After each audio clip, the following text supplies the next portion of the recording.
Welcome guys. आज हम लोग refraction at a spherical surface पर बात करने वाले हैं। ठीक है, इससे पिछले क्लास में हम लोगों ने टोटल इंटरनल रिफ्लेक्शन वगैरह पे बात किया था, ऑप्टिकल फाइबर, वो सारा चीज़ देखा था हमने। ठीक है, हम लोग आज फार्मूला प्रूफ करेंगे μ2 by V minus μ1 by you is equal to μ2 minus μ1 by R, जिसको n2 by V minus n1 by you is equal to n2 minus n1 by R भी लोग कहते हैं, NCERT में जैसा है। चलिए ठीक है, तो एक स्फेरिकल सरफेस है, उस पर हम लोग रिफ्रैक्शन देखेंगे। ठीक है, यानी कि एक ऐसा आप एज्यूम कर सकते हो कि जैसे पेपर वेट होता है ना, पेपर न उड़ जाए तो उसके लिए इस तरीके से शीशा का रखते हैं ना, तो उसका सरफेस कैसा होता है, कर्व होता है ना, तो वैसा ही समझ लिया जाए ये कर्व सरफेस है, कांच का ही है मान लिया जाए ये बना हुआ। ठीक है, और ये पूरा का पूरा ऐसे सरफेस उसका कर्व है, कोई ऐसा चीज़ है, सामने में ऑब्जेक्ट होगा, इसका इमेज बनेगा और उसी के रिफ्लेक्शन पर हम लोग बातचीत करेंगे। ठीक है, मान लीजिए इधर कोई एक मीडियम है, इधर है मीडियम 1। जो भी हम पढ़ाएंगे उसका PDF नोट्स आप हमारे वेबसाइट www.physicsbyamanwar.com वहाँ से ले सकते हो, इसका PDF नोट्स भी। ठीक है, अच्छा, तो जैसे ये मान लिया जाए ये सीधा लाइन, ये एक एक्सिस हो गया ना। अच्छा, अब अगर मान लिया जाए यहाँ पर क्या है, एक ऑब्जेक्ट है, ओ से डिनोट कर दिया, ऑब्जेक्ट है, इधर है मीडियम 1 और इधर है मीडियम, कौन सा, मीडियम नंबर 2। अच्छा, इसका इधर वाला मीडियम जो है उसका रिफ्रैक्टिव इंडेक्स की बात करें अगर, तो इसका रिफ्रैक्टिव इंडेक्स है क्या, μ1। रिफ्रैक्टिव इंडेक्स को लोग n1 भी डिनोट कर सकते हैं, n से भी। इधर का रिफ्रैक्टिव इंडेक्स हो गया क्या, μ2, n2 भी बोल सकते हैं ना। रिफ्रैक्टिव इंडेक्स को म्यू या n से डिनोट किया जाता है। अच्छा, तो ऑब्जेक्ट से कोई रे अगर जा रहा है यहाँ, तो जाने के बाद क्या होगा, यहाँ जैसे ही पहुँचेगा तो इसको एक नॉर्मल यहाँ पे मिलेगा सरफेस पे, और ये जो नॉर्मल होगा यहाँ पे सरफेस पे, वो तो इस कर्व सरफेस का जो सेंटर बनता, सेंटर वहाँ से पास करता ना।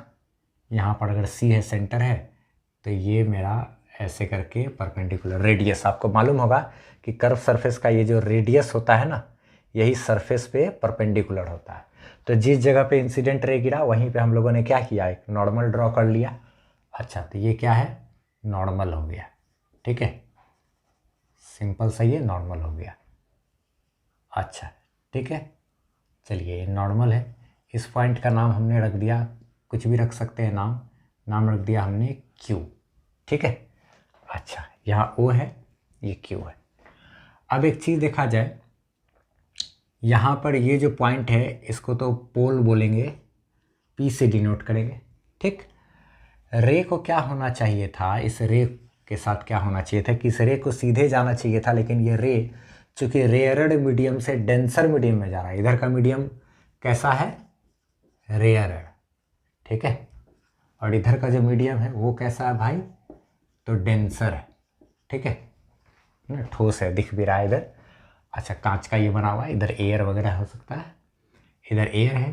ठीक, अच्छा, ये पानी भी हो सकता है, लेकिन ये तो मेरा शीशा उसा इस तरीके से कुछ है। तो ऑब्जेक्ट से इंसिडेंट रे गया, यहाँ से जाने के बाद इसको सीधा निकल जाना चाहिए था, लेकिन सीधा जाने के बजाय रेयरड से डेंसर में जाते समय ये जो नॉर्मल है, लाइट क्या होता है, रेयरड से डेंसर में जाते समय लाइट नॉर्मल की तरफ मुड़ जाता है, ये जानते हैं हम लोग। तो ये नॉर्मल की तरफ थोड़ा मुड़ गया और मुड़ करके यहाँ पर आकर के इसी प्रिंसिपल एक्सिस को कट किया और यहाँ पर मेरा इमेज बन गया। ठीक है, यहाँ पर इमेज क्या हो गया, बन गया। ज़्यादा इधर उधर की चीज़ सबको मिटा देते जो कि ताकि मेरा थोड़ा साफ़ सुथरा सा देखने में लगे। अच्छा ठीक है, बन गया। यहाँ पर एक काम करते हैं, इस वाला यहाँ पे सारा चीज़ को आप देखो, इंसिडेंट रे है, नॉर्मल के साथ जो एंगल बनाता है एंगल ऑफ इंसिडेंस कहते हैं उसको, और I से डिनोट करते हैं। और ये रिफ्रैक्टेड रे नॉर्मल के साथ जो एंगल बनाता है उसको एंगल ऑफ रिफ्लेक्शन कहते हैं और R से डिनोट करते हैं ना, आप जानते हो। अच्छा ठीक है, और भी इस एंगल सब का नाम हम रख देते हैं। मान लिया जाए ये वाला एंगल है, इसका नाम हमने रख दिया अल्फ़ा। ये एक एंगल है, इसका नाम हमने रख दिया क्या, बीटा, अभी ज़रूरत पड़ेगा। ठीक है, ये वाला एंगल है, इसका नाम हमने रख दिया क्या, थीटा। ठीक है, अच्छा, अब हम लोग क्या करने वाले हैं मालूम, आप जान लो। इधर का जो मीडियम का रिफ्रैक्टिव इंडेक्स है, इधर का जो मीडियम का रिफ्रैक्टिव इंडेक्स है, ठीक, और ऑब्जेक्ट डिस्टेंस है, इमेज डिस्टेंस है, रेडियस ऑफ कर्वेचर है, इन सब के बीच एक रिलेशन निकालेंगे हम लोग, अभी कैलकुलेट करेंगे। ठीक है, यहाँ पर इमेज बना तो इस जगह पॉइंट का नाम आई रख दिए। ठीक है, सारा चीज़ को करने के लिए हम लोग क्या करते हैं, यहाँ पर एक परपेंडिकुलर ड्रॉ कर लेते हैं। ठीक है, ये परपेंडिकुलर लगभग पी के पास ही होगा, पी डैश नाम रख दिए, पी डैश, ये पी के लगभग क्लोज ही है। ठीक है, अच्छा, जैसा कि मिरर फार्मूला वगैरह प्रूफ करते समय आपने कुछ कंस्ट्रक्शन किया था उसी जैसा है। अब दिमाग लगाते हैं, बहुत एकदम आसान है, सिंपल सा, तुरंत रिलेशन सब सारा चीज़ आ जाएगा। वही इस फार्मूला को याद रखना है हम लोग को, और इससे रिलेटेड कुछ एग्जांपल क्वेश्चंस वगैरह भी आप एनसीईआरटी का बना सकोगे, वो भी हम बता देते हैं। ठीक है, तो चलो आप देखो क्या कहते हैं, हम यहाँ पे क्या क्या है आप समझो, ज़रा सा लिखते हैं। ये जो ओ से लेके पी तक है, ओ से लेके पी तक, वो लगभग बराबर है ओ पी डैश के। ओ से पी तक का जो डिस्टेंस है उसको लगभग बराबर किसके बोलेंगे, ओ पी डैश के। और ये ओ से पी तक मेरा यहाँ पर तो ऑब्जेक्ट है ना, तो यहाँ से यहाँ तक का दूरी मेरा ऑब्जेक्ट डिस्टेंस कहलाता है। ठीक है, ऑब्जेक्ट डिस्टेंस कहलाएगा, तो इसको हम लोग क्या चीज़ से डिनोट करेंगे, यू से। ये मेरा क्या है, ऑब्जेक्ट डिस्टेंस, और जिसको क्या चीज़ से डिनोट करेंगे, यू से। ठीक है, इसको ध्यान में रखना है। और यू का मान यहाँ पर इधर इंसिडेंट रे के अपोजिट सारा चीज़ निगेटिव रहता है, और इंसिडेंट रे के ही डायरेक्शन में, यानी कि उधर सारा चीज़ मेरा क्या रहता है, तो पॉजिटिव। तो इधर का सारा चीज़ पॉजिटिव और इधर का सारा चीज़ क्या रहेगा, निगेटिव। तो यू मेरा कैसा आएगा, निगेटिव आएगा। ठीक है, अच्छा चलिए, फिर उसके बाद अगर बात करें पी से लेके, पोल से ही सारा दूरी नापा जाता है, पोल से लेके सी तक, रेडियस ऑफ कर्वेचर ना, पी से लेकर के सी तक जो है वो डिस्टेंस, पी से सी तक को लगभग बराबर बोल सकते हैं पी डैश सी लगभग बराबर बोला जाएगा, और वो मेरा कहलाएगा रेडियस ऑफ कर्वेचर। ठीक है, और उसको क्या चीज़ से डिनोट करेंगे, आर से। ठीक, अच्छा, ये जो सरफेस है इसमें ये उधर ही है, सेंटर इसका किधर बन रहा है, उधर बन रहा है, तो सारा चीज़ उधर का पॉजिटिव। अच्छा, तो ये यहाँ पे मेरा कैसा हो गया, प्लस ना। अच्छा, आगे एक चीज़ बात करें, अगर हम लोग यहाँ से यहाँ तक का जो डिस्टेंस है उसको आर से डिनोट कर दिए। अच्छा, यहाँ पे इमेज बन रहा है, तो यहाँ से यहाँ तक का जो डिस्टेंस है इमेज डिस्टेंस है, और इमेज डिस्टेंस को क्या चीज़ से डिनोट करते हैं, भी से, ये जानते हो आप। तो पी से लेके आई तक जो है, पी से लेके आई तक जो है वो लगभग बराबर है, पी आई लगभग बराबर है पी डैश आई के, पी डैश आई के। इसको हम लोग बोलेंगे क्या भाई, तो इमेज डिस्टेंस बोलेंगे, क्या बोलेंगे, इमेज डिस्टेंस। और इसको क्या चीज़ से डिनोट करेंगे, भी से। लेकिन ये भी मेरा क्या है, प्लस, क्योंकि वो भी उधर ही है, इंसिडेंट रे के ही डायरेक्शन में है, जो भी चीज़ वो सब पॉजिटिव होता है, ये सब तो आप जानते हो। अच्छा चलो, अब आगे काम करते हैं, बहुत ही सिंपल सा चीज़ है। आपने एक चीज़ पढ़ा होगा कभी न कभी 10th क्लास में, कि अगर कोई एक ट्रायंगल है, उसके दो इंटीरियर एंगल का सम एक एक्सटीरियर एंगल के बराबर होता है। Sum of two interior angle is equal to one exterior angle of the triangle. इसी को हिंदी में कहें तो दो अंतः कोणों का योग एक बाह्य कोण के बराबर होता है ट्रायंगल में। ठीक है, अच्छा, तो ये चीज़ है ऐसा। अब हम लोग आगे देखते हैं, तो उसी तरीके से हम लोग ज़रा देखें, तो इन ट्रायंगल देखा जाए, इन ट्रायंगल कौन कौन सा ले भैया, लेते हैं क्यू सी और आई। इन ट्रायंगल क्यू सी और आई, इन ट्रायंगल क्यू सी और आई। आप देखो तो दो इंटीरियर एंगल जो है जोड़ेंगे वो एक एक्सटीरियर एंगल के बराबर, ये एक ट्रायंगल है ना, ट्रायंगल में दो अंतः कोणों का योग एक बाह्य कोण के बराबर, यानी कि R plus alpha is equal to क्या हो जाएगा, बीटा होगा। इसीलिए आर बराबर क्या लिखेंगे, बीटा माइनस अल्फा। ठीक है, ये इतना कर लिए। अच्छा, इसको ऐसे डालते हैं, रख लेते हैं इक्वेशन 1 करके। अब देखा जाए इन ट्रायंगल, कौन सा ट्रायंगल देखे भाई, OQC, ठीक है। ये बड़ा वाला ट्रायंगल देखो आप, ये वाला बड़ा वाला ट्रायंगल, इसमें दो इंटीरियर एंगल का सम एक एक्सटीरियर एंगल के बराबर। आपको बोर्ड पे कुछ नज़र नहीं आना चाहिए, सिर्फ OQC OQC OQC सिर्फ समझो, इसी को नज़र आ रहा है नहीं। क्या बोलते हैं, अगर कोई एक ऐसे ट्रायंगल है, ये एंगल हो गया थीटा, ये हो गया बीटा, और ये हो गया क्या आई। तो आप देखो तो थीटा प्लस बीटा बराबर क्या आई, थीटा प्लस बीटा बराबर क्या आई। दो इंटीरियर एंगल का सम एक एक्सटीरियर एंगल के बराबर, दो अंतःकोणों का योग एक बाह्य कोण के बराबर। तो यानी कि यहाँ पे क्या हो गया, इन ट्रायंगल क्या है भैया, OQC ना, OQC, ठीक है। अब आप देखो तो इसमें लिख सकते हैं theta plus beta is equal to i, theta plus beta is equal to क्या आई। इसको ऐसे लिखेंगे ना, लिख सकते हैं आई बराबर क्या, थीटा प्लस क्या बीटा, थीटा प्लस बीटा। ये हो गया इक्वेशन नंबर क्या हमारे पास 2, ठीक। अच्छा, अब आगे हम लोग जानते हैं एक बात, यहाँ पे जितना भी एंगल है ना, चाहे अल्फा हो, बीटा हो, थीटा हो, आर हो, आई हो, सारा एंगल एकदम वेरी स्मॉल एंगल है। यही मानते हुए हमको सारा डेरिवेशन वगैरह करना है कि सब एंगल सब क्या है, बहुत छोटा है। और हम लोग जानते हैं छोटे एंगल के लिए साइन थीटा का मान थीटा के बराबर होता है, या फिर यूँ कहें कि टेन थीटा का मान भी थीटा के ही बराबर होता है ना।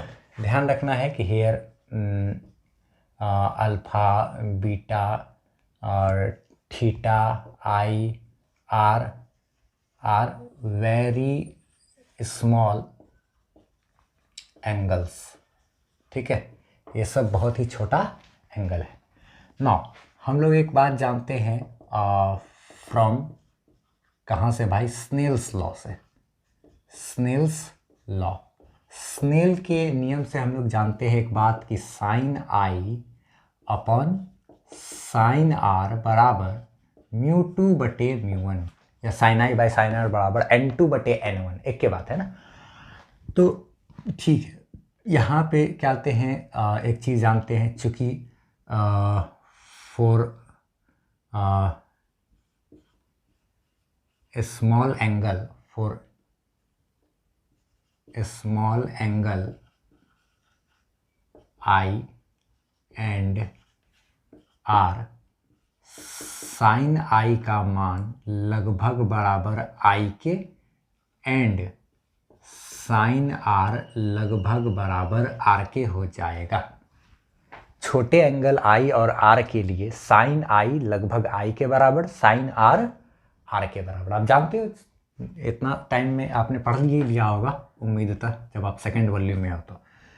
साइन आई का मान आई के बराबर और साइन आर का मान आर के बराबर, बराबर μ2 बटे μ1। यहाँ से इसको इधर मल्टीप्लाई करेंगे, इसको इधर मल्टीप्लाई करेंगे, तो क्या हो जाएगा, आई इंटू μ1 बराबर आर इंटू क्या, μ2। ये है। अब हम लोग एक काम करते हैं, now putting the value of i and r from equation 1 and 2। देखा जाए तो बहुत छोटा छोटा लिखना पड़ रहा है जगह का कमी होने के कारण, तो आप थोड़ा क्वालिटी बढ़ा लेना, ठीक है। अच्छा, तो अब इसमें आप देखो आई और आर का जो वैल्यू है, आई और आर का जो वैल्यू है, हम लोग इक्वेशन नंबर 1 और 2 से जो भी निकाले हैं उसको रख देते हैं वहाँ पे, ठीक है। तो देखा जाए आई के जगह पे हम लोग क्या लिखेंगे, थीटा प्लस बीटा। तो आई के जगह लिखेंगे थीटा प्लस बीटा इंटू क्या, μ1 इज इक्वल टू आर के जगह पे हम लोग क्या लिखेंगे, आप देखो तो beta minus alpha, beta minus alpha into क्या है, μ2 है, ठीक है। अच्छा, अब आगे देखो आप कि यहाँ पे क्या क्या हम लोग कर सकते हैं कि सारा का वैल्यू हम लोग को अब कैलकुलेट करना पड़ेगा। देखो भाई, इसको इससे भी मल्टीप्लाई कर सकते हैं, इसको इससे भी मल्टीप्लाई करेंगे, ठीक है। तो μ1 theta plus μ1 beta is equal to μ2 beta minus, ये इधर गुना हो जाएगा ना, तो μ2 अल्फ़ा, ठीक है। तो अब एक चीज़ देखो तो आप यहाँ से, अब जैसा चाहें इसको हम लोग घुमा फिरा करके कर सकते हैं। अब एक काम करते हैं, इसको हम लोग छोड़ देते हैं यहाँ पे, ज़्यादा माथापच्ची नहीं करते हैं, इसको बना देते हैं इक्वेशन नंबर 3। ठीक है, बाद का काम बाद में करेंगे। ठीक है, या फिर यहीं से चाहते तो और भी बीटा उटा को कॉमन निकाल सकते थे। तो क्या कहते हैं, μ1 थीटा को ऐसे छोड़ दिए, इसको इधर लेके जाते हैं, प्लस μ2 अल्फ़ा, ये वाला टर्म को यहीं छोड़ दिए, ये वाला टर्म को क्या किए, इधर लेकर के आ गए, प्लस हो गया। बीटा वाला टर्म को एक साइड कर लिए, μ2 इंटू बीटा, ये उधर चला जाएगा तो माइनस μ1 इंटू क्या, बीटा। तो यहाँ पे बन गया μ1 theta plus μ2 alpha is equal to, यहाँ पे क्या हो जाएगा, μ2 माइनस μ1 इंटू क्या, बीटा। नहीं, बीटा को बाहर कर लिए, फिर से इस बीटा को गुना करेंगे तो μ2 बीटा माइनस μ1 बीटा आ जाएगा ना वापस। अब मान लेते हैं इसको इक्वेशन नंबर क्या, 3। किसी भी तरीके से आप दिमाग लगा सकते थे। अब हम लोग तिगड़म अपनाएंगे, अपना जादुई खेल। क्या करेंगे तो देखा जाए, कोशिश करेंगे हम लोग, एक यहाँ पे एक ट्रायंगल देखा जाए, यहाँ पे से इसको परपेंडिकुलर मारते हुए एक ट्रायंगल देंगे, पी डैश का काम अब शुरू होगा।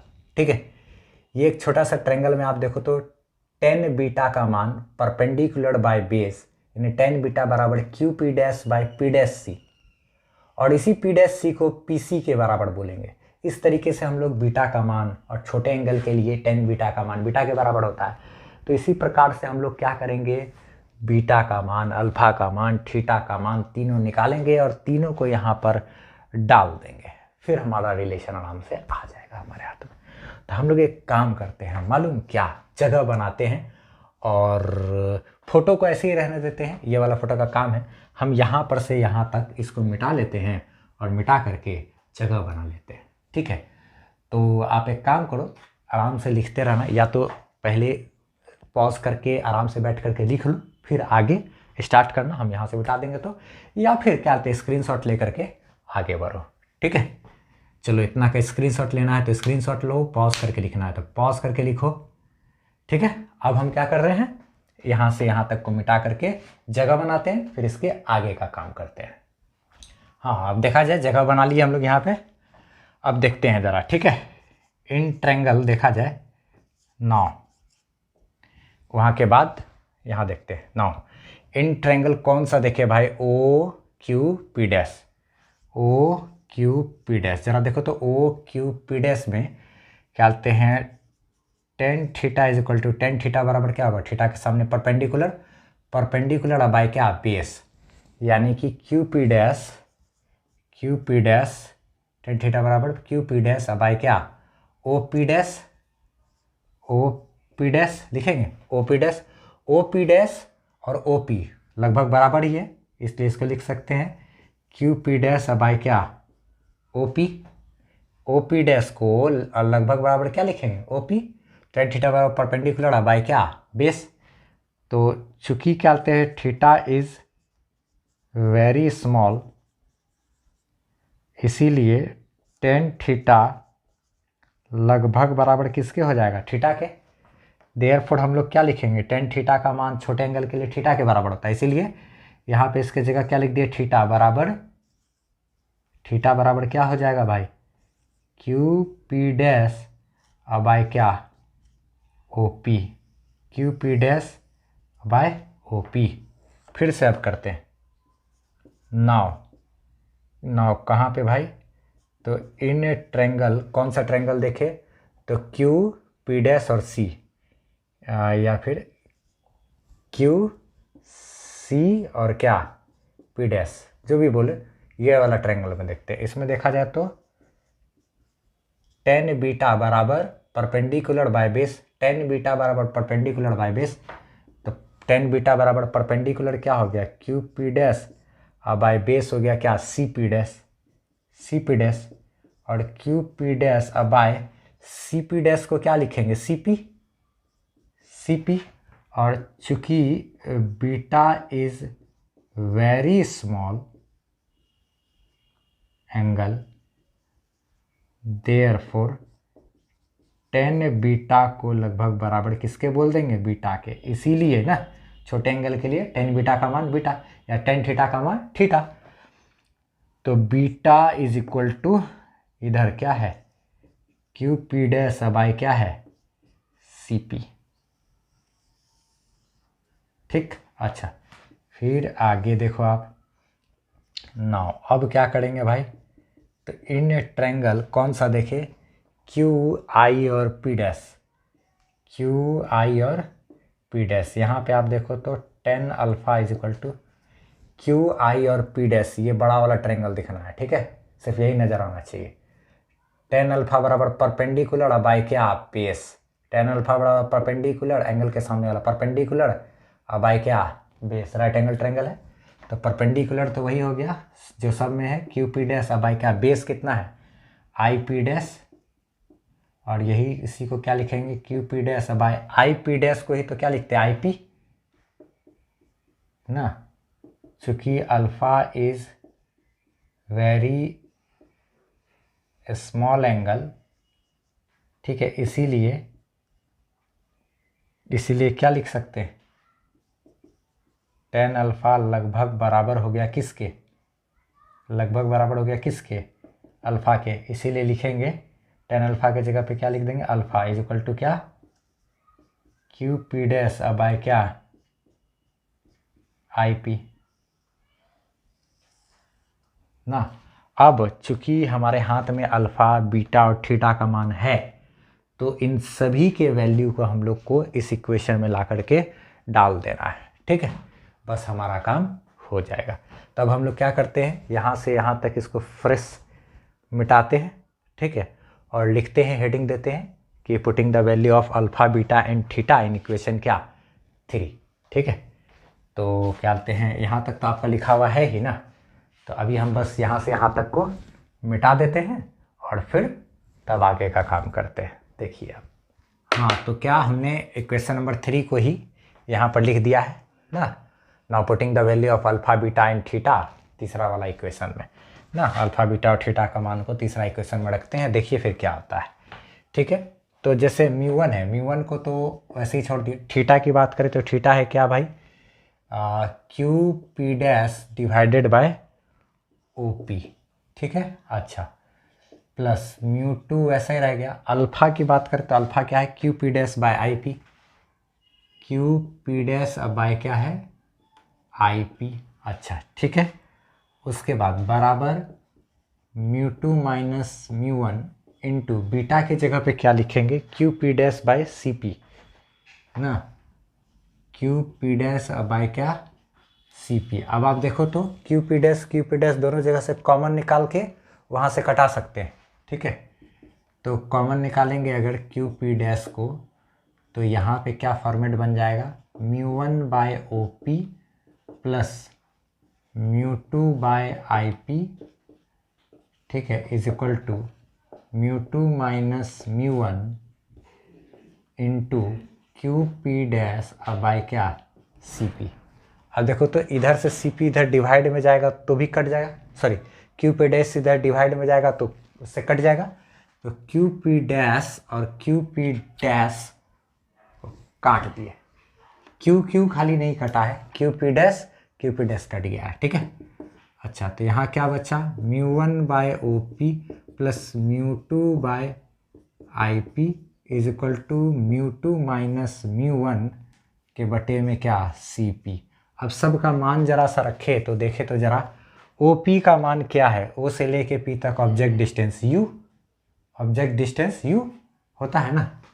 अच्छा तो ऑब्जेक्ट डिस्टेंस जो u है, u तो मेरा कैसा होगा निगेटिव, क्योंकि रे इधर से आ रहा है, इंसिडेंट रे के अपोजिट सारा चीज़ निगेटिव होता है, तो इधर u मेरा क्या हो जाएगा निगेटिव, यानी कि OP को हम लोग क्या कह सकते हैं म्यू1 बटे क्या माइनस u प्लस म्यू2 बटे आई पी क्या होता है I से लेके P तक इमेज डिस्टेंस है जिसको कि हम लोग V से डिनोट करते हैं, तो ये तो इधर वाला चीज़ है इंसिडेंट रे के ही अलोंग सारा चीज़ पॉजिटिव होता है, बराबर म्यू2 माइनस म्यू1 ना। अब बटे में सी पी क्या है देखो तो आप C से लेके P तक तो मेरा क्या है R है, रेडियस ऑफ कर्वेचर R। अच्छा ये निगेटिव टर्म को इधर और पॉजिटिव को इधर लिख लेते हैं, तो μ2 by V minus μ1 by you is equal to μ2 minus μ1 by R. ये बहुत ही इम्पॉर्टेंट फार्मूला है। अगर क्या बोलते हैं, इफ़ सरफेस जो है मेरा क्या बोलते हैं, ये तो है ना कन्वेक्स है ना, कॉन्वेक्स है, तो फिर आर का मान, तो आर मेरा कैसा हो जाएगा, पॉजिटिव। तो आर मेरा कैसा रहेगा, पॉजिटिव। इफ सरफेस कॉनकेव होता तो आर का मान फिर क्या हो जाता, निगेटिव। कॉनकेव सरफेस का मतलब ऐसा सरफेस नहीं बल्कि ऐसा धंसा हुआ सरफेस होता, तब आर का मान क्या हम लोग ले लेते, निगेटिव ले लेते हैं। ठीक है, ये सारा चीज़ हो जाता है। ठीक, चलिए इसी पर आधारित एनसीईआरटी का एग्जाम्पल नंबर 9.6 है, उसको बना लीजिएगा आप। ठीक है, तो आपका रिवीजन हो जाएगा। हाँ, एनसीईआरटी को आप देखोगे जब क्या कहते हैं, तो एनसीईआरटी आपको फार्मूला को इसी तरीके से लिखा है। ठीक है, अकॉर्डिंग टू क्या, एनसीईआरटी। तो एनसीईआरटी में देखोगे जब आप, तो एनसीईआरटी में क्या किया है, इसको ऐसे लिख दिया है, N2 बाई भी माइनस क्या लिख दिया है, N1 by you is equal to N2 minus N1 by R, ऐसे लिख दिया फार्मूला। तो ऐसे रहे चाहे ऐसे रहे कोई फ़र्क पड़ता नहीं है। म्यू या एन दोनों से डिनोट करते हैं हम लोग रिफ्रैक्टिव इंडेक्स को। स्क्रीनशॉट लेने का मन हो तो स्क्रीनशॉट ले लिया जाए, पॉज करके लिखने का मन हो तो लिख लिया जाए। ठीक है, क्या होता है ना, ज़्यादा अच्छा यही रहता है कि पढ़ते के साथ साथ आप लिखते भी चले जाओ। तो थोड़ा तबीयत ख़राब है इसीलिए इस तरीके के नज़र आ रहे हैं। तो उम्मीद करते हैं कि आपको ये सब समझ में आया होगा। अब हम लोग अगले टॉपिक में बात करेंगे लेंस के बारे में। आएगा फटाफट से वीडियो, डोंट वरी। और बेस्ट ऑफ लक। जाते जाते एक बार वेबसाइट को ज़रूर देख लेना है, www.physicsbymoneword.com। वहाँ पर PDF नोट्स, असाइनमेंट, ये सारा चीज़ का PDF सब फॉर्मेट मिल जाएगा। Bye bye. एक बात बताना भूल गए इसमें, जाते जाते वो बता देते हैं कि जब भी स्फेरिकल सरफेस पर जो रिफ्रैक्शन होता है ना, उसमें मैग्नीफिकेशन के लिए भी एक फार्मूला है।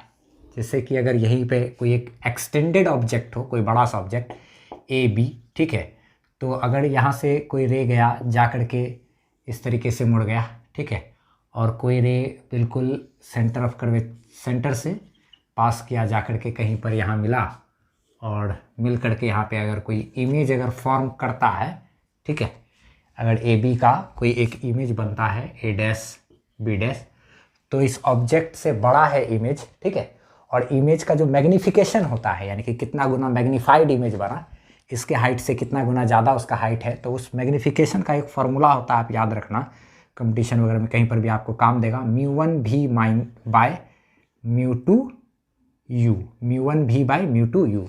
इधर का मीडियम का रिफ्रैक्टिव इंडेक्स μ1, इधर का मीडियम का रिफ्रैक्टिव इंडेक्स μ2, और इमेज डिस्टेंस v और ऑब्जेक्ट डिस्टेंस क्या, u। याद रखना आप, रिफ्रैक्शन एट प्लेन सरफेस जब हो रहा हो तब उस वक्त मैग्नीफिकेशन का फॉर्मूला होता है μ1v बाय μ2u।